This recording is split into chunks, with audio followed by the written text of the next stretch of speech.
ज़िंदगी का total span 70-80 साल होता है।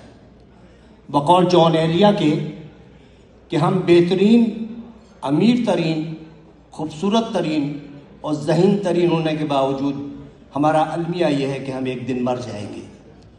हमें यह सोचना चाहिए कि हम तमाम दुनिया की नफ़रतें एक दूसरे के साथ इसी दुनिया में छोड़ के जाएंगे, और जो हम जिस औलाद के लिए बहुत ज़्यादा करते हैं वो औलाद हमें थोड़े दिन बाद दीवार पे लटकाएगी, उसकी औलाद हमें स्टोर में रख देगी, और जब चौथी नस्ल आएगी तो हम गार्बेज कर दिए जाएंगे।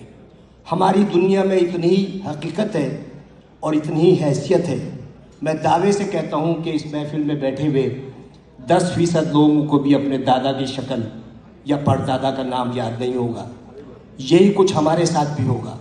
हम लाख दुनिया में फन्ने खान बने रहें, हम लाख दुनिया में ये कहते रहें कि वो आगे क्यों बढ़ गया, वो पीछे क्यों हट गया, लेकिन यकीन जानिए अल्लाह ताला ने जहाँ इंसान पे इतने एहसानात किए हैं, वहाँ एक बहुत बड़ा उसका एहसान ये है कि उसने 3 चीज़ें अपने पास रखी हैं।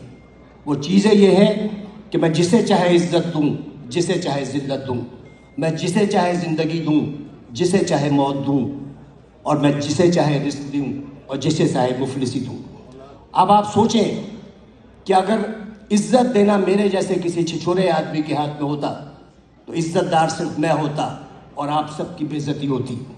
अगर रिस्क देना मेरे जैसे किसी आदमी के हाथ में होता तो मेरे गोदाम भरे होते और आप सब भूख से मर रहे होते।